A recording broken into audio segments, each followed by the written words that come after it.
Good evening, ladies and gentlemen. Robbie Falk here, Start with Other News, 247 Sports.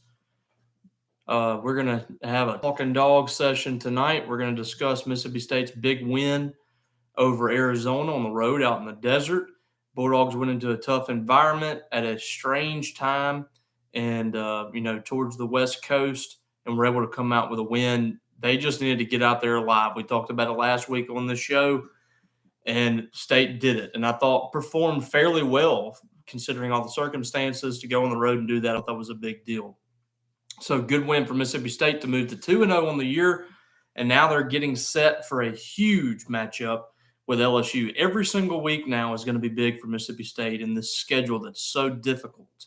There's a couple of games in there that you feel really good about against Bowling Green and East Tennessee State, but other than that, we're talking about one of the most brutal schedules in college football for Mississippi State. There's very few weeks where they get a let up, and that continues this week. You go from all the way on the West Coast against Arizona, taking on a team on Pacific time at a 10 o'clock at night game on your body, flying home. They got home at 10 a.m. on Sunday morning in Starkville, and now you're having to prepare for one of the toughest environments in college football at LSU. And this isn't an LSU team that just scares the pants off of you like some of those in the past, but it's LSU and it's at Baton Rouge and it's inside Death Valley, one of the toughest places to play in America. So anytime an LSU team is playing at home, it's going to be a difficult ball game for that visiting team. So we're going to delve into that conversation about LSU. We'll talk about the Tigers. There's one up there on the top shelf there, and kind of the matchup that Mississippi State has this weekend when they go to Tiger Stadium, looking to win back-to-back games against LSU at Tiger Stadium. By the way, for the first time since 1983. John Bond, of course, the most successful quarterback that Mississippi State's ever had against LSU, and he was the only guy to beat them. I think he beat them 3 or 4 times, and he beat them back then in the early 80s. So that was the last time. That was, 6 years before I was born. So I've never experienced it. I'm going to Tiger Stadium for the first time in my life this weekend, and we'll see if something like that happens. But it's going to be a tough matchup for Mississippi State. And like I said, we'll talk about it. Good to see y'all. I want to remind you guys to get your questions in over there in the chat on the right side of your screen. And we'll talk about whatever you guys want to talk about. Try to keep it Mississippi State football centric, but if you have some other questions, I don't mind answering those as well. We'll talk a little bit about what happened last week for Mississippi State in Arizona.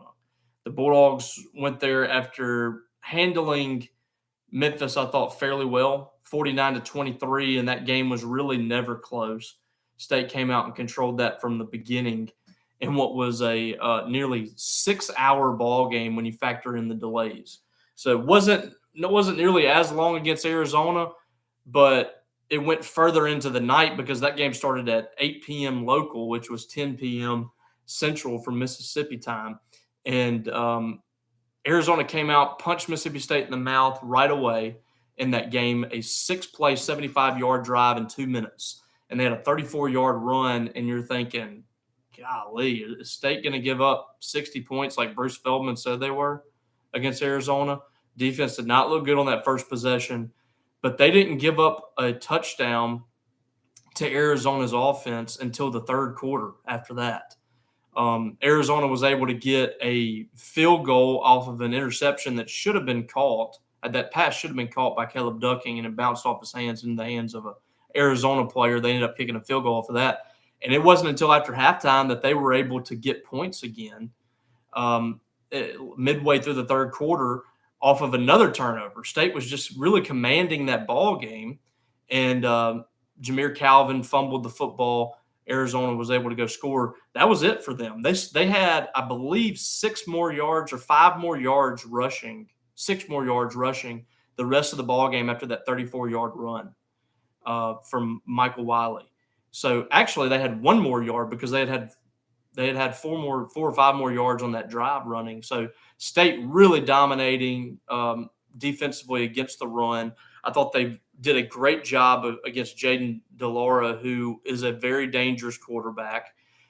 He was 23 of 45 in the game with 3 interceptions, 3 for 220 yards. Did not hurt Mississippi State at all on the ground. He had negative 25 yards rushing in the game on a couple of sacks. He never really tucked it up and ran, which I thought was kind of strange, but State did their job there. They held Jacob Cowing to just 38 yards on 7 catches. That was one of the Pac-12's best receivers in week 1. I think over 150 yards receiving, 2 or 3 touchdowns. He did have a 2-yard touchdown in the ball game, but for the most part, State really bottled him up. When he caught the ball, they were bringing him to the ground. There was no big plays for him in that ball game. So thought State did a great job. The linebackers were outstanding for Mississippi State again. Tyrus Wheat was disrupting things the entire ball game, batted down a pass that was picked off by Nate Watson and returned 51 yards. Jet Johnson led the team again with 7 tackles in the ball game. Emmanuel Forbes had 2 interceptions, which one of them was called incomplete. And it was the correct call, but really had 2 picks in that ball game, 2 great plays by him, as he continues to be just a tremendous playmaker for Mississippi State. And I thought Ben Rabin was huge in this game at kicker. This is a transfer for Mississippi State that basically is walking on for the Bulldogs. They brought in a couple of kickers out of the transfer portal, and one of them was Massimo Biscardi, and he really struggled. He missed 2 extra points in a row. And so they try out Ben Rabin, and that guy did an outstanding job in the ball game when his name was called. Kicked a couple of field goals, was perfect on his extra points. Every single kickoff was in the back of the end zone. So great job at special teams after that. And I thought Will Rogers was really good in this game, 39 for 49. And there might have been 5 legit incompletions, if that. There were a couple of drops. There were a couple of plays where he had to get rid of the ball. 4 touchdowns, 1 interception, and that interception was not on him, and he threw for 313 yards. And then you had your running backs rush for nearly 100 yards for the second straight game. Dylan Johnson and Jaquavius Marks were running all over the defense. Those 2 guys averaged combined 6 yards a rush. And in their air raid, I mean, you'll take that all day long. And again, another big game for the receivers. I thought Caleb Ducking had 2 really great catches for touchdowns in that ball game. Capped the game with a one-handed grab with a guy draped all over him in the end zone. Ra Thomas had 5 catches for 63 yards. Rufus Harvey had 6 catches for 54 yards. Austin Williams with 2 huge catches inside the red zone. Just a really big performance for Mississippi State. I don't think anybody can really be upset with what they were able to do. So we're going to get into some questions you guys have dropped in over here. We'll start with Winston Woodward. Last time we went to Death Valley, it was empty, wasn't it? It was pretty sparse. That was during COVID, and the stadiums around the country were very limited with their capacity. This was not Tiger Stadium at its best by any means. So I mean, it was still a road game, and there were still far more LSU fans than there was Mississippi State fans. But it was not the same environment that you're going to see on Saturday. And that was a day game, too. Nighttime in Tiger Stadium is just kind of a different story. So, we'll see how they handle that. Sultan of SWAT, what score do you think LSU fans will start to tweet fire Brian Kelly? I think you're going to see some people, even if they lose the game, there's going to be some people that do that. But if you're being reasonable, you've got to give him a chance to kind of get things settled there at LSU. I mean, you're talking about taking over a program that just won a national championship 3 years ago, but has had kind of some a lot. Well, actually, they've had a lot of turnover. That 2019 roster that won the national championship was almost completely turned over in 2020, and that was one of the reasons why State had a lot of success. They've had a lot of staff changes, the 3rd defensive coordinator in 3 years. So, I mean, it's just I think if you're reasonable, you understand that Brian Kelly has got to have some time. But if they do lose this game, you're going to see that from the fan base. There was already that against Florida State, starting 1-2 with both of your losses coming against Power 5 teams and your only win coming against Southern University. I mean, people are not going to be happy in Baton Rouge by any means. And that's a fan base that can turn on you pretty quick. It's a very loyal fan base, but they can turn on you quick. And so that's one of the things this week. This is a huge game for LSU. Brian Kelly hosting a team that I think is a top 25 team in Mississippi State. I think they're a top 20. They could be a top 20 team at this point. I'm waiting to see what they do on Saturday before I make that big of a jump, but I definitely think it's a top 25 team. So this is a big game for him. This is a big signature ball game for him. He needs to win, and it's a big game for Mississippi State as well. Will, I'm curious why you haven't been ranking us higher in the AP poll. Are you trying to appease the masses? No, I'm not trying to appease anybody. Mississippi State has beaten Memphis and Arizona. I'm not going to be a homer and just throw them inside the top 20. So I put them in the top 25 this week. I think they are a top 25 team. If they beat LSU, they go into that kind of environment and beat a better team than Arizona team that won one game last year and a Memphis team that is a group of 5 team, then I'll give them a lot more credit. Right now, I think that's a fair ranking. They're not even in the top 25. I mean, I get this stuff every single week from State fans. That 23 is a fair ranking. Kyle, was Coach Leach unhappy with the 3 turnovers we had? I don't know if he really spoke on that specifically, but yeah, I'm sure he was. I mean, the turnovers were really, ill-advised. Obviously, you had a pass to Caleb Ducking that hit him right in the hands that bounced off his hands. He's got to make that catch.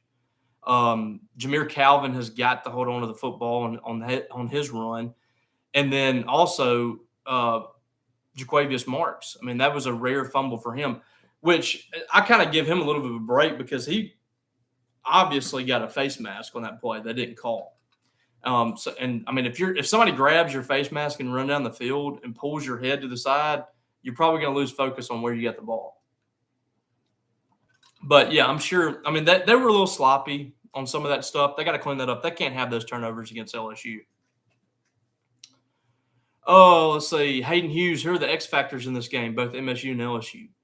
I think the X factor for LSU is the quarterback, Jaden Daniels, because I think there's going to be some situations where State's blitzing or covering guys down the field that he can get out and scramble. Jaden DeLaura did not do that last week, and I thought that he could. There was a lot of hidden yards there that they didn't take advantage of. I thought Jaden DeLaura should have done that, but he didn't. Now, Jaden Daniels will tuck it up and run. He's not afraid to do that. And that's a way that LSU can make up for some deficiencies that they have. They've struggled on the offensive line. The running backs are still, kind of in and out. They're just getting John Emery back this week, but I don't know what kind of factor he's going to play in this ball game. They have some really talented receivers as always, but, it's just there's a lot of guys that are breaking through right now and that are doing some things that they haven't done before. So I think Jaden Daniels is going to be the guy that State has to key in on. And for Mississippi State, defensively, that might mean your X factor is a guy like Jackie Matthews who could potentially be, or even a Jalen Green. Those two guys could potentially be somebody the spine on Jaden Daniels, making sure he doesn't get out and have a 25-yard or more run. And for State, that means tackling in the open field is key. I thought they did a good job of that against Arizona. There were a few missed tackles in the open field on a couple of possessions, but for the most part, guys like Cowing and those guys, they didn't get out and have big plays. So I think State's got to be able to do that once again. Reggie, does Harmon score this game? We'll see. I thought they cut down a little bit on their rotation last week. We didn't see as many guys like rotating in there routinely, but he could. He dropped a big pass the other day. He has to catch that pass that he had. One catch for 16 yards. I mean, I think he's talented enough to help Mississippi State this year, but he's got to be a little bit better. He's got to be more consistent. And that was his drop and Caleb Ducking. Caleb Ducking's drop. Those can't happen for Mississippi State. They got to be more efficient than that against better teams. Sultan of SWAT, are you optimistic that we haven't seen a full good 4 quarters of football, or are you worried about it? I'm optimistic because I thought last year, as the season went on, I thought they got better at that. And there were still some lapses last year in games, but I got to think that State's going to get better at that. One thing that I will say they have improved on that should make you a little more optimistic is there hasn't been like a full quarter where they've really just kind of sleptwalk. There might be a possession here and there, but it's not like 3 straight possessions.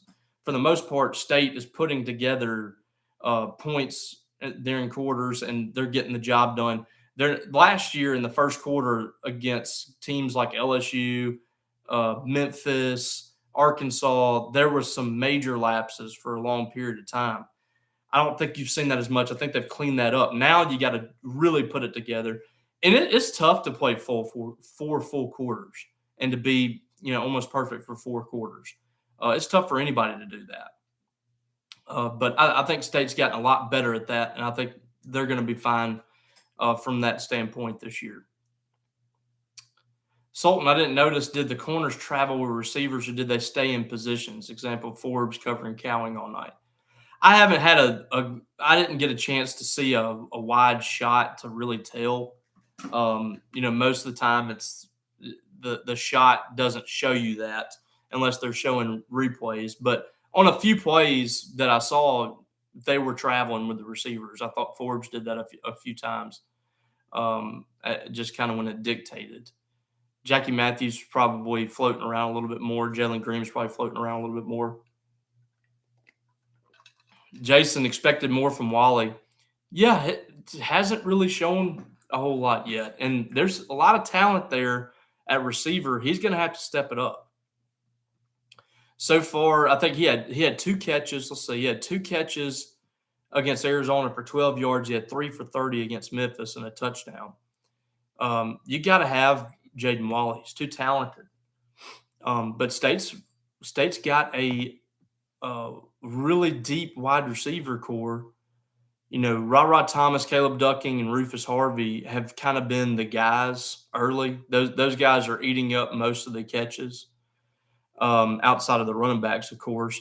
And then, Tulu's had a few good grabs. And other than that, I mean, the rest of the guys are fighting for reps. Those have kind of been your guys, those guys I mentioned. So I think those reps are going to shrink for those other players. They're going to I believe that Mike Leach's goal is to get probably 6 or 7 guys that he really feels comfortable with, and those guys are going to get the bulk of the snaps. I don't think he likes to use 15, 14 guys out there. I don't think he wants 12 of those receivers getting the ball spread to him. I think he's going to want to kind of relegate those reps just to a handful of guys. So, time's running out for some of those other players on the outside. Joshua, are you worried about the quarterback scramble Saturday? Yeah, talked about that a little bit. It is a concern. Yeah, you can't give up those big chunk plays from the quarterback running the football. That's why you just got to have guys that are there to make plays. I think Jet Johnson in some ways can help you there.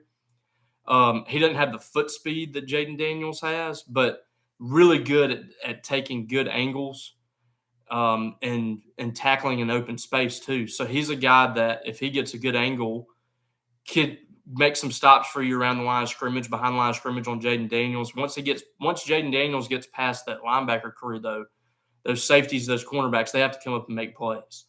And the good thing is State's really good at tackling in the open field at just about every position.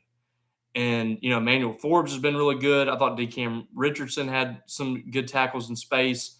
Jackie Matthews missed a couple of tackles, but also made some as well. I think Jalen Green's very good at it. So if State can get their hands on Jaden Daniels, I think they'll be okay. But that's definitely – I can promise you Zach Arnett has been talking about that in film study already this week. That's the point of emphasis, I can promise you. Hayden, have you been keeping up with Garrett Schrader? He's been pretty impressive. He's always tough, but now he looks polished as well. Yeah, I've been keeping up with him a little bit. Let's see what he's doing so far on his stats. Um, I watched a little bit of their ball game to open the season against Louisville. And I mean, I'm not really surprised. I mean, he is a great athlete. It was just going to take a little bit of time for him to get some experience. I think that's been the main thing.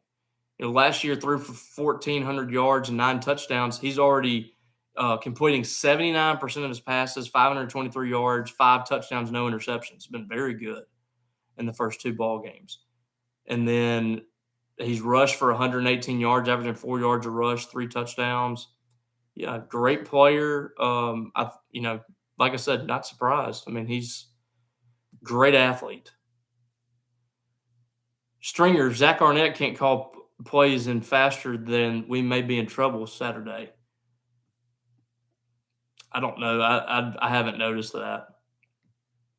Sultan of SWAT, do you have any game plan for how to make sure this isn't the week Butte finally has a big game? Oh, I don't know. I mean, probably you're probably gonna have to shade a guy over there to help out Emmanuel Forbes. I mean, Emmanuel Forbes, I think, can hold his own on some of these guys, but you might have to have somebody over the top. Because yeah, he's one of the best receivers in the game. I mean, it seems like LSU has one of, if not the best receivers in the game every year. Their wide receiver one is always a stud.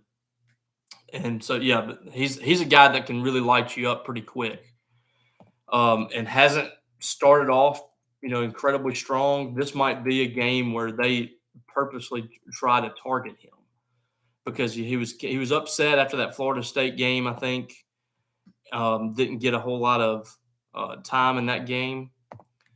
Let's see, what did he get? He had 5 catches last week for 42 yards. So far, not a lot of production. 2 catches for 20 against Florida State.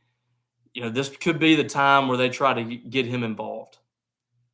And I'm not sure what the issue is there. I don't know if it's Jaden Daniels can't get him the ball. I know that offensive line just has not been great so far, and that's part of the issue. Jaden Daniels hadn't had a whole lot of time back there. Elvis, what's the situation with Cam Jones at right tackle? He had multiple holding penalties Saturday night. Yeah, I don't know. He didn't have a great game. I love Cam. I think he's really developed well since high school. Covered him in high school at Starkville High. And, his coach always told me that he was going to be a great college player and that he'd be an NFL guy. I think he can be an NFL guy, no doubt. Didn't have a great game against Arizona. And sometimes that's just some lapses. That's just not being locked in. I'm not sure.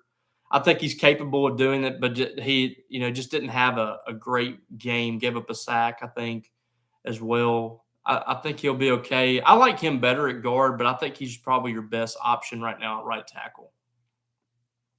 Reggie, what's the deal with Hargrove? Is he staying? Yeah, right now he pulled his name out of the portal. So that's kind of where things stand. He's on the team, I guess.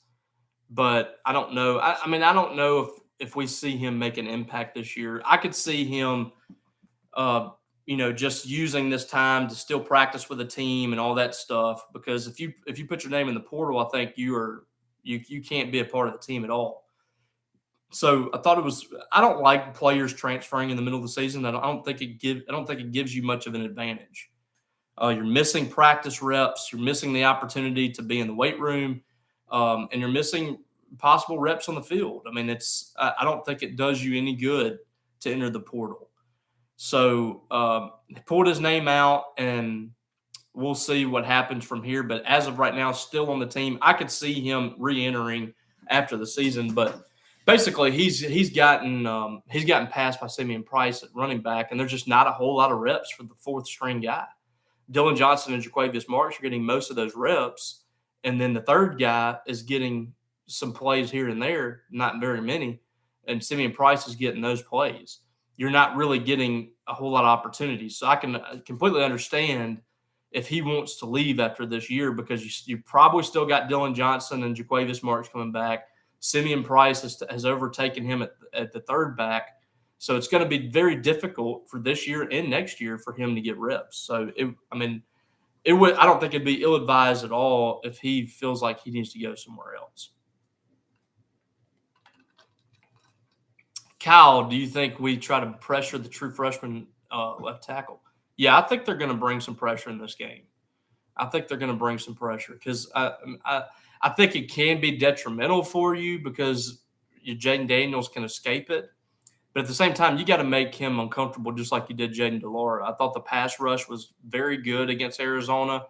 They just couldn't finish those drives. They've got to finish those sacks. When you get back there, you got to make a tackle.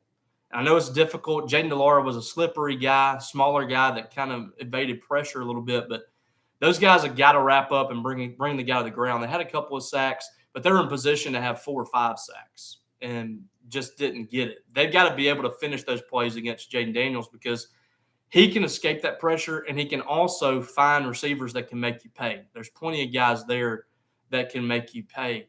So State's got to be very careful with those blitzes and make sure there's somebody staying home that's able to make a play. Stringer, Arizona player, said in postgame that they should have snapped the ball faster because State's defenders were always looking to the sidelines. Yeah, maybe so. I don't know. They obviously didn't. I thought State's defense was solid, but yeah, maybe that's an issue. I didn't notice that. But if they said that, then I guess it was. There was a lot of things I thought they should have done. The whole deal where Jaden DeLaura just kind of hung in the pocket or out of the pocket and didn't really run down the field was strange to me. There was so much room to run, and all it did was create negative plays or incomplete passes. Sultan, deep thought question: how does this game impact the future of the LSU program and State's program? Does it impact recruiting? Could LSU fall from the mighty ranks? I think they're going to be fine. I don't know what Brian Kelly does there long term. It's just too early to know. I think it's kind of a weird fit to me with the culture there. I mean, it's just kind of weird. But in a lot of ways, Nick Saban was not a Southern guy really by any means.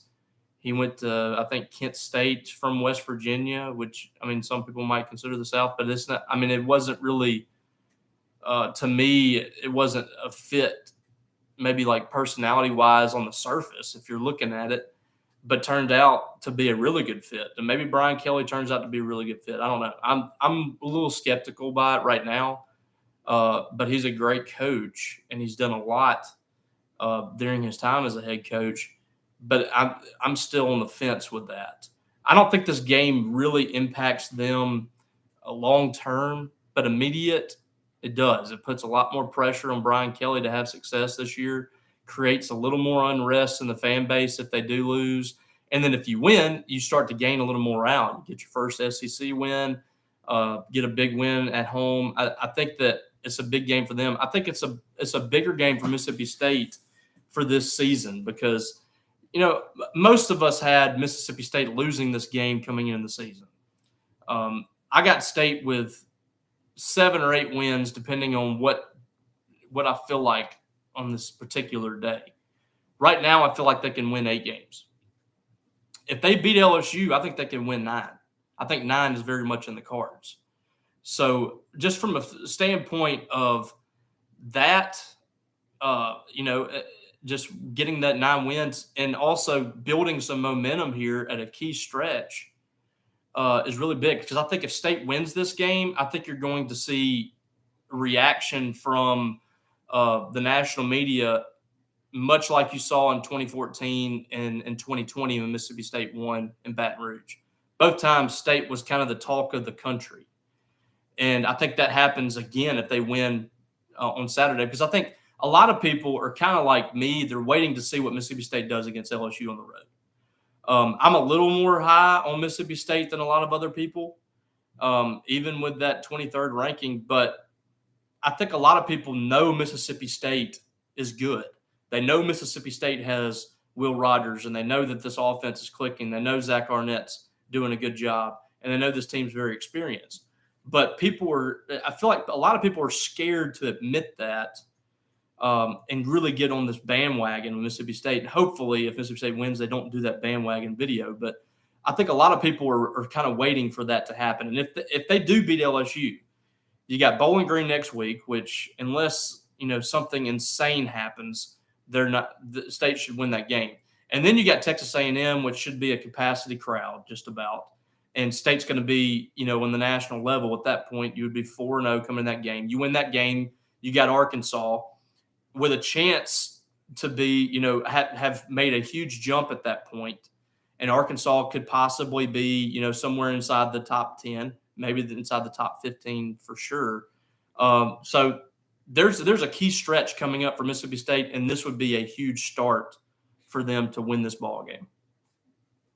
Elvis, what is Crumity's status? Man, I have no clue. I have no clue where things are with him. Of course, we don't get a whole lot of injury information from Mississippi State, and definitely don't get anything from Mike Leach.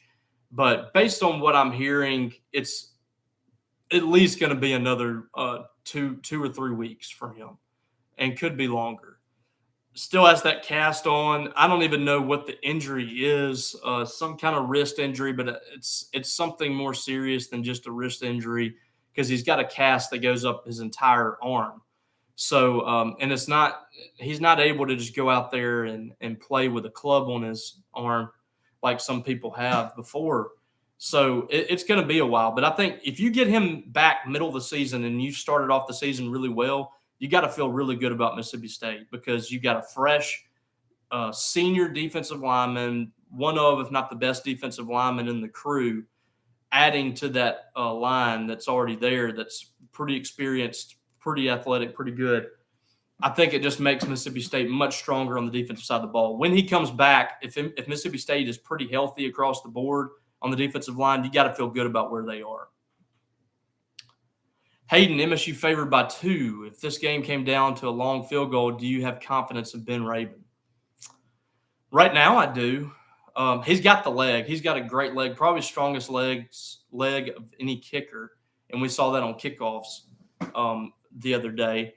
If it was like a 55-yarder, I don't feel good about anybody. I just don't. I mean, this day and age, and you've hardly ever seen Mississippi State nail something like that. There hasn't been very many kickers Mississippi State has that you feel good about that. If it's like 40 to 45 yards, I feel okay. Inside of 40 yards, I got to feel good about it. But I mean, maybe I'm over optimistic on that, considering Mississippi State's past with kickers, especially recent years. Clayshawn, is that right? How much of LSU's score reflects Southern's quality and LSU's improvement? I couldn't tell you anything from that really anybody learned. It's kind of like, those games like, Ole Miss and Central Arkansas. I mean, you just don't learn anything from those games. State won't learn much of anything against Bowling Green or East Tennessee. Those are games to try to pad your stats and get some players in there. I don't think anything was learned from that game for LSU. And but that was cool. I mean, Southern out of Baton Rouge as well. That was a cool matchup. Stringer says State's first real test will be Arkansas. Could be. I think this week's going to be a big test, though. I think anytime you play LSU on the road, it's a major test. I mean, it's just that place is just magic. I mean, it's just I don't care how bad the LSU teams are. I'm never going to feel good about an opposing team going in there and winning that game. It's just a different kind of place. So, I mean, I think this is a test, but I think Arkansas is better than LSU. I think that's going to be Arkansas probably the best team that Mississippi State has played when they play them. A&M has all that talent, but there's no way I'm putting them ahead of Arkansas right now. Will it be harder to beat LSU or A&M? I'm LSU. Playing at home against A&M, who right now is just kind of I wouldn't say spiraling right now, but they're just not in a good place. I mean, they had that was just an absolute debacle against Appalachian State. Appalachian State's really good, but good grief, that was bad. They were like inside the 50 like 2 or 3 times or something crazy. They couldn't really sustain drives. They have a lot of issues on the offensive side of the ball. Defense is okay, but not great. You got a kid riding around parking garages going like 60, flying through there, posting it on Facebook. I mean, it's just a mess right now. And on top of that, you're paying Jimbo Fisher like $100 million. So, I mean, with the talent that they have already, and they have the number one recruiting class, but it's not like they don't have any talent now. I mean, they still have a top 10 roster. They should in no way be that bad right now. And they didn't look good in week one. I wasn't impressed with them in week one either. So I'm definitely taking LSU over A&M right now, as far as who's going to be harder. With it being at Death Valley, if this was in Starkville, I'm stating LSU in Starkville. I'm taking State by a couple of touchdowns, but it's in LSU, and that changes everything. Sultan, would you prefer Mississippi State play 12 Power 5 teams or have it like it is currently? Like it is. There's no reason to stack your schedule with Power 5 teams when you play in the SEC West. When you're playing Alabama and Arkansas in their current state, you got LSU, Auburn usually, Ole Miss. I mean, the SEC West as it is a stack. You add in this year, State's playing Georgia out of the East, Kentucky out of the East. That's 2 top 15, 2 top 10 teams there out of the East.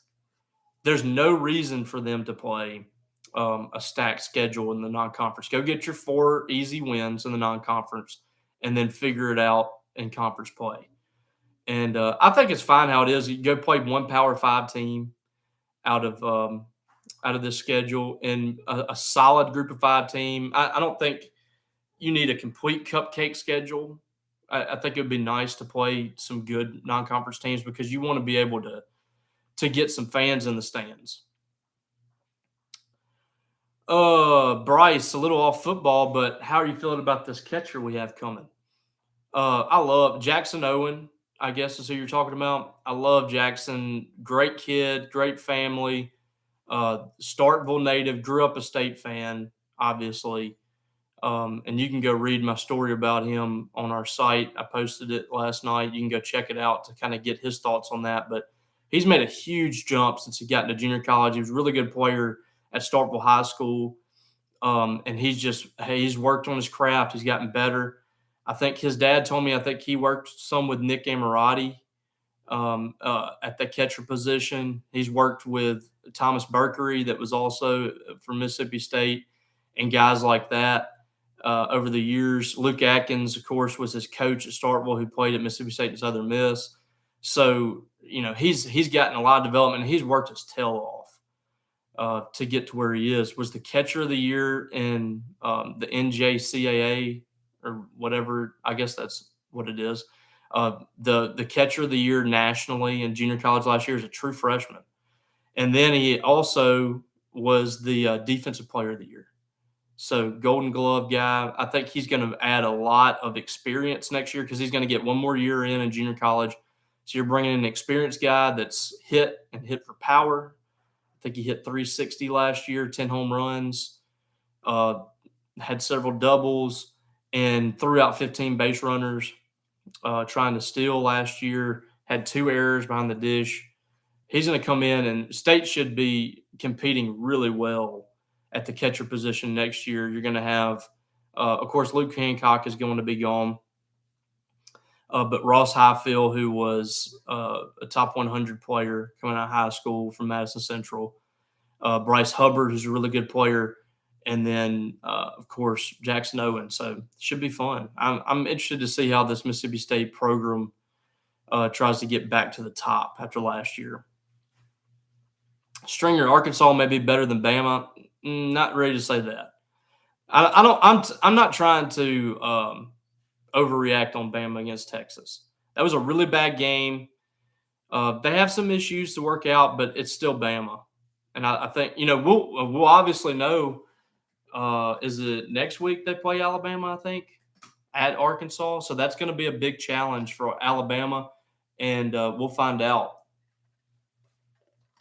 But I do think Arkansas is really good. I mean, anytime you got a guy like KJ Jefferson, dual threat guy, really tough to bring down that has the experience. And the running game that they have is very difficult. Their offensive line is really good. Linebackers might be the best in the conference, but they have some deficiencies too. I don't think their wide receivers are extremely scary, although they do have some talent there, and their secondary is kind of a work in progress right now. Clayshawn, I like us versus Arkansas and Ole Miss because of the way we defend the run. Could be. I think that's going to be big because both those teams are going to want to establish the run. They can both throw it a little bit, but yeah, that's going to be big in those games. Who is most likely to become an impact starter in this football recruiting class? Right now, the guys they got, I would say, somebody at wide receiver, maybe Justin Brown, possibly. I don't think that Chris Parson. I'm excited about Chris Parson, but that's not a guy that I expect to come in and play right away for Mississippi State. I think he's going to be behind Sawyer Robertson and Will Rogers next year, and maybe Braden Locke too. But we'll see. So I'm not expecting him to immediately impact State, but Justin Brown is a guy that I really like. The rest of the guys, State could still be very experienced next year. I mean, they got all these juniors that could very easily come back. I don't know how many guys could get in there, especially on the offensive side of the ball. Defensively, I'm not sure of anybody that's jumping off right now that I think really makes an impact right away. Sultan, how does Arkansas losing Catalan for the season impact their pass defense? It definitely does. Like I said, that there's a few things they have to work on in the defensive secondary, and losing a guy like that, who's one of your better defenders, who's also a veteran, been around for a long time, that's a huge loss. And I think he had a season-ending injury last year too.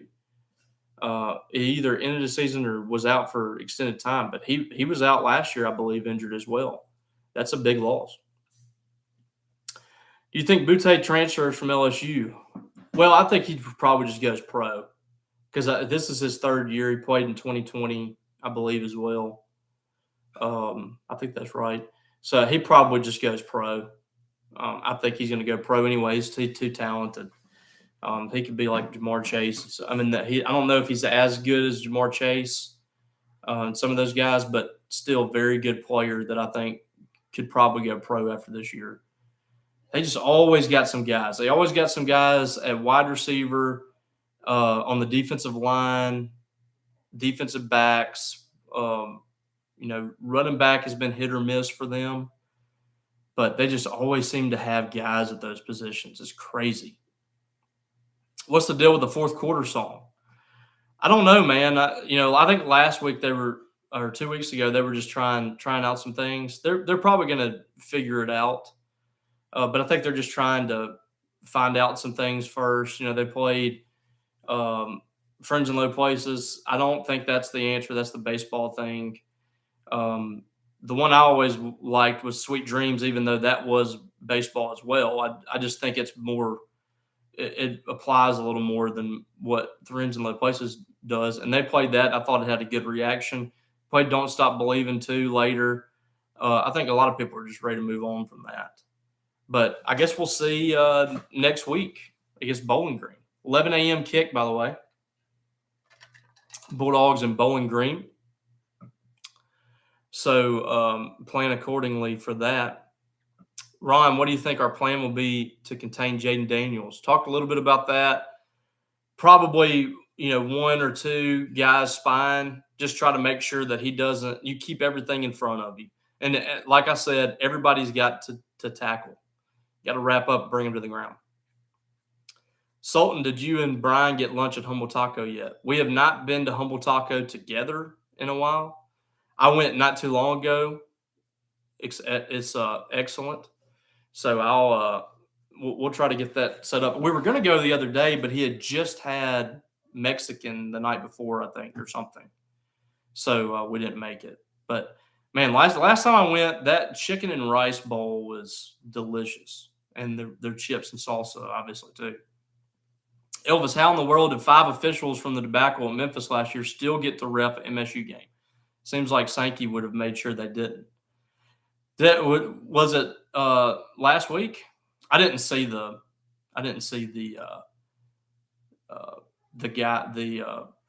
guys on the crew last week. I don't know who it was, but if it was, I mean, I don't know. I don't know what else we need to see. Pilgrim, when are we getting another music video? I don't know. I haven't done those in a while. I don't, just when I feel like it. It comes and goes when I want to do those things. I'm not sure how many people actually care about them for me to do them. But building a house right now, when I finish that house, I have a music room where I'm going to record some stuff and try to do it a little more professionally. I'm excited about that. I do the music stuff just because I like it. It's one of my favorite things to do. So, all right, any more questions?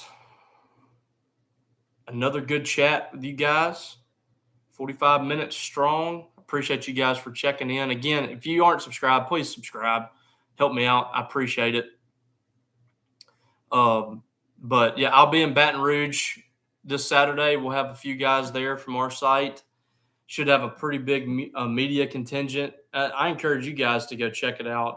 I've heard great things. It's a bucket list type thing. And I've been to basketball over there. I've been to baseball in Baton Rouge. I've always wanted to go to a football game at LSU. I never really get the opportunity because I got games on Friday nights. But this time I've told myself I'm going to go do it. So I'm excited to go down there. Might try to hit up the Chimes. It's one of my favorite restaurants in the South. So I'm excited about being able to check out Baton Rouge again, to take in the first football game I've been to, and hopefully see some of you guys down there as well. So hope to see some of you guys. If not, we will check back in with you next week. We'll talk more Mississippi State football. Maybe a win, maybe a loss, whatever. It's not going to be the end of the world either way. So hope you guys have a great rest of the week. Thanks for checking in. We will see you down the road.